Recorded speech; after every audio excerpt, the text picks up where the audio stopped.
Right, a bit of a cock up on the video front this week. I had planned doing something else completely different, but at the last minute there was a technical hitch. So Thursday morning, 11th hour, I had to quickly pull a rabbit out of the hat. Now luckily MOTONE Customs send me plenty of rabbits in hats. And as you may be aware, they've been working on some stainless steel pannier rails for the water-cooled twins. Now, I fitted a set to the T120, I think it's about a month ago now, and whilst in a frenzied rummaging about in boxes session, I came across some prototype rails that MOTONE sent me a couple of weeks ago for the Triumph Bonneville Bobber Black. Now, I didn't really have time for a long-winded filming session, and we didn't actually know whether they would fit. But I figured we could have a sort of a reality TV video today. Are they going to fit? Are they going to fit? I didn't know until I actually tried it, and I reasoned that filming for this wouldn't be too long-winded so I could still get the Friday video out on time. Now, although these are obviously a different design, or at least a different shape to the T120 pannier rails that I fitted the other week, the construction methods are exactly the same. So what I suggest you do, rather than me go through all that, and to save me having to do it again, top right hand corner of your screen there will be a link to that video so you can see some details on how they were actually designed and constructed. Now, fitting is pretty much the same on both sides, so what I'll do is I'll go through the left hand side in detail, and once you've watched that I'm sure you'll pretty much be able to work out how to fit them on the right hand side. It's basically two bolts, and in the kits from MOTONE, when they're available, you'll get two pannier rails and two 25mm M8 bolts, and I'll explain why those bolts are there when we come to it. Basically each side is just two bolts, one underneath the seat which holds the airbox in place, one on each side, and one at the bottom that actually holds the silencer bracket in place. This job is a little bit fiddly, especially when it comes to the silencer bracket, but I think anybody with an ounce of common sense can do it. I had a look at the Triumph instructions and they suggest that in both cases you remove the silencers completely. I actually found it was perfectly doable by just unscrewing the rearmost silencer bracket, which will give you enough room to work, and as long as you're careful and you don't put any undue pressure while you're working on that silencer, it should be perfectly fine. If in doubt, or if you don't like that idea, remove the entire silencer as per the Triumph manual. First of all, remove the M8 bolt that holds the left hand side of the airbox in place underneath the seat. You won't be reusing this bolt, so put it somewhere safe in case you need to return the bike to stock configuration. Once you've done that, right underneath your silencer you will find a bolt which actually holds the silencer onto the exhaust bracket. Once again, remove this all the way, keep the bolt safe because you will be reusing it, and just gently tease the silencer out of the way so that you can get access to the bolt that holds the bracket onto the chassis of the bike. Then remove that bolt so that you're able to detach the exhaust mounting bracket.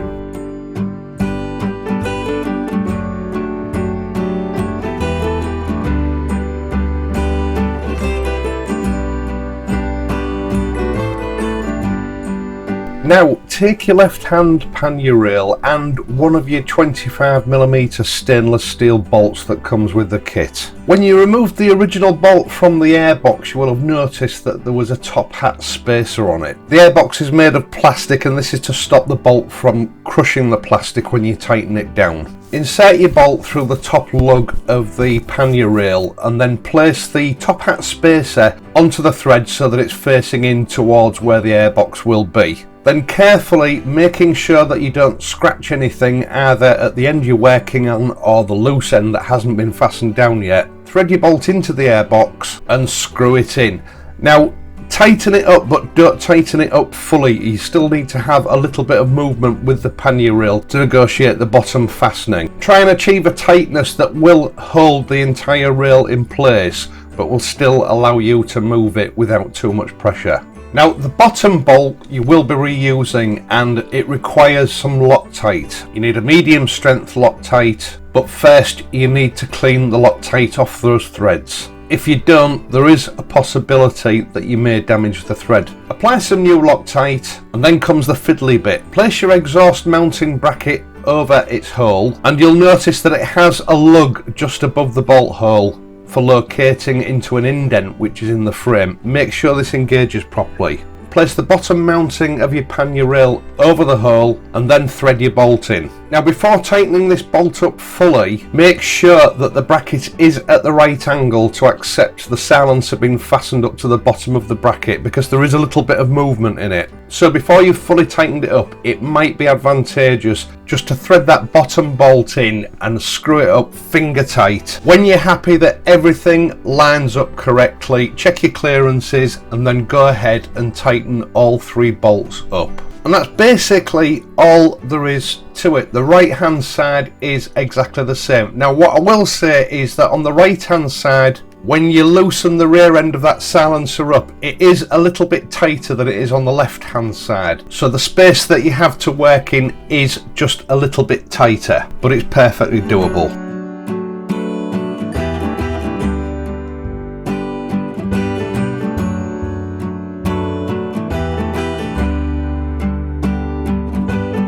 As you can see, both fitted perfectly. It varies from bike to bike, but you may need to trim them up slightly just to make sure that everything's symmetrical and even. You do have to do this with all pannier rails, even the Triumph ones, I know from the T120. Just a bit of firm pressure on the rails to bend them in or out so that they both match on both sides and that the tolerances and clearances are all the same. As I say, this is quite normal for any of these type pannier rails. Once you've set them, they won't move again.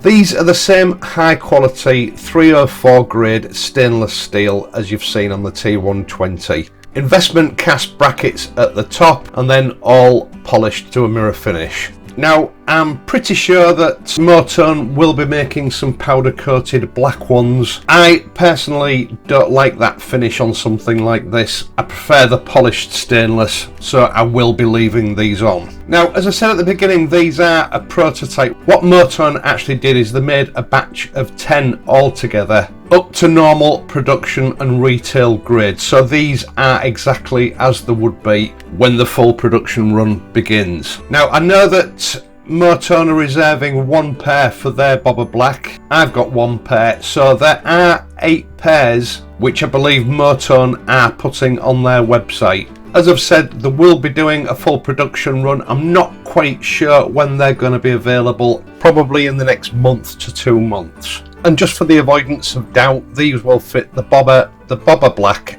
and the Speedmaster. Now, as I said in the other video, there's nothing quite like these pannier supports on the market at the moment. Price wise, they're about half the price of the genuine Triumph ones, yet they're made to a far higher quality and they're also made from stainless steel rather than mild steel. They're a bit dearer than the generic Chinese ones that are flying about, but then they're not cheap generic Chinese ones. I'll see if I can get a link from MOTONE for those remaining 8 of this batch, if I can, and I'll leave it in the video description down below. Once again, thank you for watching. I hope you've enjoyed this video and found it useful. If you have, please leave a like and hit the subscribe button. I'll be back next week, so until then, ride safely and I'll see you soon.